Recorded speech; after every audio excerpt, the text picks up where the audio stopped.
We have a very huge humanitarian crisis in DRC, and most of the time people they will focus on the humanitarian crisis, but don't ask themselves what is at the origin of this kind of humanitarian problem.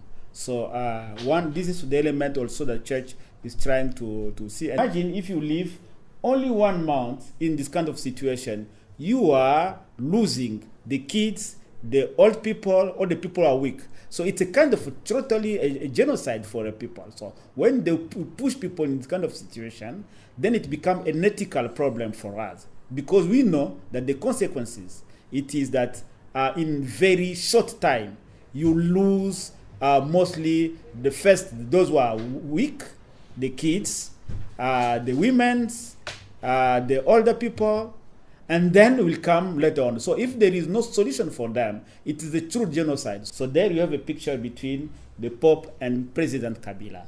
And what was happening there, it was, we managed to tell the Pope, to President Kabila to leave the power after his term, after his second term of being in power.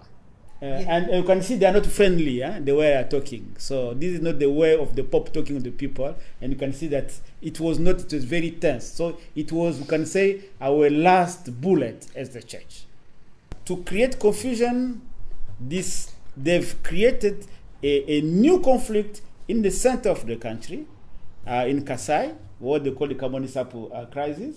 And now we have more than 3,000 people killed, more than 70 mass graves that were there, and more than 1.5 million of internally displaced and refugees. So what the church is asking, we just to respect the constitution. The church is not doing the politics. It's not involved to taking power.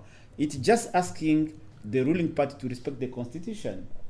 End of the term of the president, to remind that we are reaching the end of the term of the president. We have reached 1 year ago, and now we are reaching it at the end of 31st December of this year. And we need just election.